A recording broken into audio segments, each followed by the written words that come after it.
ஆசான் சினிமா வளர்ச்சிட்டு எனக்கு காட்டிய பாக்யராஜ் அவருடைய மறைவு இந்த நிமிஷம் வரைக்கும் என்னால் ஜீர்ணிக்க முடியல. 16 நாளைக்கு முன்னாடி அவருடைய குருநாதருடைய இறப்புக்கு வந்தார். 16வது நாள் அவரே இருக்க மாட்டாருன்னு நினச்சி பார்க்க முடியல.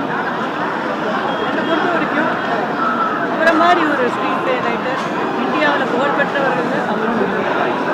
இன்றைக்கி வர இளம் டைரக்டர்ஸ், இளம் ரைட்டர்ஸ் பாக்யராஜோட படங்களை பார்த்தாலே எப்படி ஸ்க்ரீன் ப்ளே பண்ணணும், எப்படி அதை ப்ரெசென்ட் பண்ணணும், ஒரு விஷயத்தை நகைச்சுவையாகவும் அதே நேரத்தில் சீரியஸாகவும் சொல்லக்கூடிய ஆற்றல் படங்களை பார்த்தாலே தெரியும்.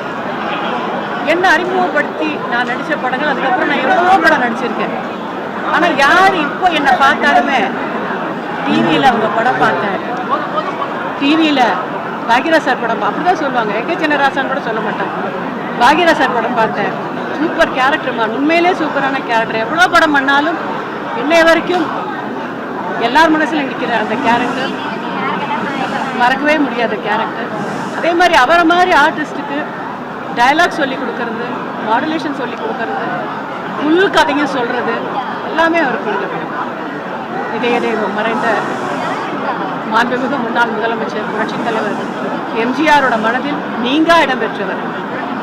எம்ஜிஆர் அவர்கள் முதலமைச்சராக இருக்கும்போது நுங்கம்பாக்கம் பக்கம் வந்தாலே என் குருநாதர் வீட்டுக்கு வந்துட்டு தான் போவோம்.